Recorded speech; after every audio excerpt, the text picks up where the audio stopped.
Brigadier साहब, एक तरफ तो हम देख रहे हैं कि पाकिस्तान अल्हम्दुलिल्लाह शह सुर्खियां हैं पूरी दुनिया की, और उसको ये कहा जा रहा है कि निजात दहिंदा भी कह सकते हैं, और इस वक्त दिफाई माहिर के तौर पे पाकिस्तान सामने आ रहा है। अब दूसरी तरफ देखें तो नरेंद्र मोदी की जो पॉलिसी है या नरेंद्र मोदी की जो अभी सामने आ रही है, वो तो हम करेक्टरलेस इंसान है, उसकी बात अजीब तरीके से की जा रही है। उसको आप क्या कहेंगे? उनके भारत के अंदर से आवाजें आ रही हैं कि वो जो कारनामे सर अंजाम देता रहा है, या जिस तरह वो इस जगह पर बैठा हुआ है और उसके जो अतराफ वाले हैं वो क्या क्या करेक्टर के मालिक हैं। अब एक पाकिस्तान है, उसको कहते हैं कि जी ये मुल्क ऐसा है जो कि इस तमाम तर माहौल को बेहतर करने जा रहा है। दूसरी तरफ भारत है जो कि हमेशा शरारतें भी करता रहा, शैतानियां भी करता रहा, और अब बाकायदा तौर पर उनके अंदर से आवाजें आ रही हैं, उनके सामने खड़े होकर उनके जो अपोजिशन है वो कह रही है कि ये तो अब वो वर्ड ही हम यूज नहीं कर सकते जो नरेंद्र मोदी का किरदार रहा है, या जयशंकर के बारे में जो बातें की जा रही हैं। जी, आप सही कह रहे हैं। देखें, इंडिया ने एक तो ये है कि पाकिस्तान को आज तक तस्लीम नहीं किया, और जब से ये मोदी आया है, जनूनी मोदी है, हिंदुत्व की इसकी आइडियोलॉजी है, वो तो बिल्कुल ही जो है ना एक दूसरी रुख की तरफ ये चल पड़ा है। वो इस्लाम दुश्मन है, मुस्लिम दुश्मन है, पाकिस्तान ये दुश्मन है।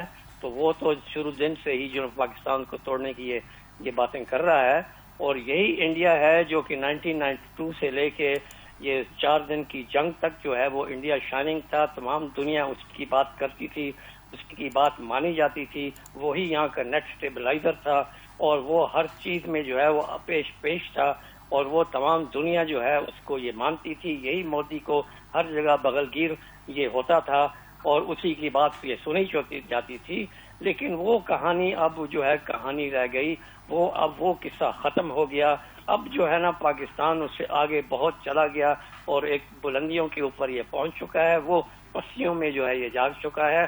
अब वो जो भी अपना नैरेटिव बनाए, जो भी अपनी झूठी कहानियां और मन घड़त नैरेटिव जो बनाए, वो तो बनाएंगे। कुछ एक दो दिन वो खुद तो शायद खुश हो लें, लेकिन दुनिया उससे को लालतान कर रही है। और अब तो अंदर से जो इतनी आवाजें उसकी उठ रही हैं, और इतना उनको जो है ना जोत कूब किया जा रहा है। जो वहाँ के जो एनालिस्ट है, वहाँ के जो और पॉलिटिकल पार्टीज और अपोजिशन पार्टीज हैं, वो ये कह रही हैं कि आपकी सफारत कहाँ गई, आप ये कहाँ है, कहाँ अंदर से तो आवाजें आ रही है। आज की टॉप स्टोरी भी है, पाकिस्तान और खित्ते के अमन के खिलाफ भारत की साजिश बेनकाब, पाकिस्तान की आलमी अहमियत से खाइफ, भारत दुनिया के अमन का दुश्मन बन गया। मशरिक वुस्ता में अमन की पाकिस्तान कोशिशों को सबूताज करने का खतरनाक मंसूबा सामने आया है। अफगानिस्तान के साथ मिलकर भारत का स्ट्रेटेजिक डिसइंफॉर्मेशन हमला, डिसइंफॉर्मेशन मुहिम का आगाज INN, ईरान न्यूज और ईरान TV जैसे घोस्ट एक्स अकाउंट से किया जा रहा है।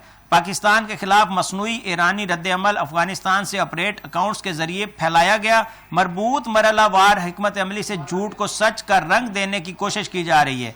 ये हमेशा यही करते हैं। आपको याद होगा इन्होंने पहले भी एक बरतानिया से बैठकर एक अकाउंट बनाया और उसको यूज करते हुए ये इन्होंने वो किया। अभी ये एक नई बात जो सामने आ रही है कि ईरानी मीडिया का, ईरानी प्लेटफॉर्म को यूज करते हुए बोगस अकाउंट्स बनाते हैं, और वो बनाते भी अफगानिस्तान के अंदर है, क्योंकि इनकी अब ये समझने कि इनकी वो एक बन गई है, जगह बन गई है जिसको ये वो मिस यूज करते हैं। तो ये आप इसके बारे में क्या कहेंगे? देखिए, जहाँ तक इंडिया और अफगानिस्तान का ये ताल्लुक है, मुझे ये याद है जब GHQ में था 90s में, तो उस वक्त बाकायदा इन दोनों का मीडिया वॉर पे गठजोड़ था। इनका एक पश्तो में जो है ना पूरा एक रेडियो स्टेशन जो है अफगानिस्तान का था, वो दिन रात पाकिस्तान के खिलाफ जहर उगलता था। इंडिया तो ये करता ही था। अब 71 की जंग में उन्होंने भी एक जो है ना बंगाली में जो है ना रेडियो स्टेशन ये खोला था, वो ये कर रहे थे।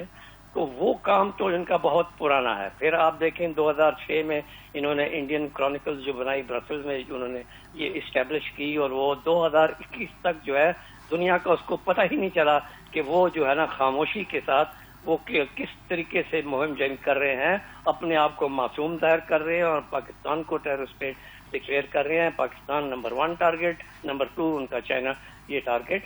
और उसमें उन्होंने कितने hundreds of fake news and fake accounts जो है وہ یہ کھولے ہوئے تھے. UN میں اپنے جو ہے نا ایجنٹس وہاں یہ ایک رپورٹ کے مطابق 70% جو خبریں ہوتی ہیں بھارت کی وہ جھوٹی ہوتی ہیں، اور یہ اس کا یہ سمجھ لیں کڑی ہے. یہ ہمارا نہیں، عالمی ایک رپورٹ نکلی تھی، اس کے مطابق یہ سامنے آیا تھا. بہت شکریہ بریگیڈیئر آصف ہارون صاحب آپ کا، آپ نے اپنا قیمتی ٹائم دیا.